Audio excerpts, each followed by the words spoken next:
ડુમ્મસમાં વરઘોડાને લઈ એક જ કોમના બે જૂથ વચ્ચે બબાલ સર્જાઈ। વરઘોડામાં ગીત વગાડવા અને ફટાકડા ફોડવાની સામાન્ય બાબતમાં મામલો બીચકાયો અને બંને જૂથ વચ્ચે પથ્થરમારો થતા સમગ્ર વિસ્તારમાં તંગદિલી સર્જાઈ હતી। પોલીસે તાત્કાલિક ઘટના પર અંકુશ મેળવી મામલો શાંત કર્યો હતો। ડુમ્મસમાં મોડી રાત્રે નીકળેલા વરઘોડામાં ગીત વગાડવા બાબતે થયેલા ઝઘડા બાદ ભારે પથ્થરમારો થયો હતો। આ ઘટનામાં કેટલીક મહિલાઓ સહિત યુવકો ઈજાગ્રસ્ત થયા હતા।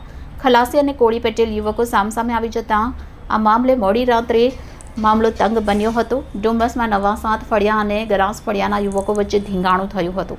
ખૂબ જ સામાન્ય કહેવાય એમ થોડા દિવસ પહેલા ક્રિકેટનો એક ઝઘડો થયો હતો। આ ઝઘડો લગ્નમાં ઘૂસી ગયો તેવો માહોલ સર્જાયો હતો। શનિવારે મોડી રાત્રે એક વરઘોડો નીકળ્યો હતો। આ વરઘોડા દરમિયાન ગીત વગાડવા બાબતે ફરીથી મામલો ઉગ્ર બન્યો હતો। સામસામે પથ્થરમારો અને હાથમાં આવે તે લાકડા કે સામાન એકબીજા પર છૂટા ફેંકાયા હતા।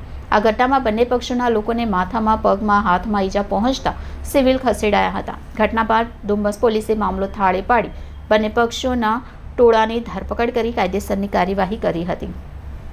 ડુમ્મસ યુવકો વચ્ચેનો ક્રિકેટથી શરૂ થયેલો ઝઘડો શનિવારે રાત્રે ધીંગાણા સુધી પહોંચી ગયો હતો। ઘણા યુવકોને નાની મોટી ઈજા પહોંચી હતી। જો કે આવી ઘટના ભવિષ્યમાં બીજી વખત ન બને તે માટે પોલીસ અને બંને સમાજના અગ્રણીઓ ચોક્કસપણે વાત માનશે કે બંને સમાજના વરઘોડા મોડી રાત સુધી ન ફરે અને સમયસર લગ્ન મંડપ સુધી પહોંચી જાય।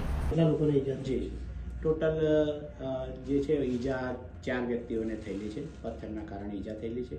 વાહનમાં 8 એક બાઇકને પડી જવાથી નુકસાન થયેલું છે। એ સિવાય બીજું કોઈ જે મીડિયામાં છે દુકાનને કોઈ નુકસાન થયેલું નથી। પોલીસ ત્યાં આગળ હતી PCR-1 અને પાછળથી બીજો ફોર્સ આવી ગયો હતો, તરત કંટ્રોલમાં લઈ લેવામાં। 4 વ્હીલ કારોમાં પણ કંઈ તોડફોડ થઈ છે? અત્યારે તપાસ ચાલે છે, જે આવશે તમને ઇન્ફોર્મ કરતા। સાહેબ, આ સમુદાય વચ્ચે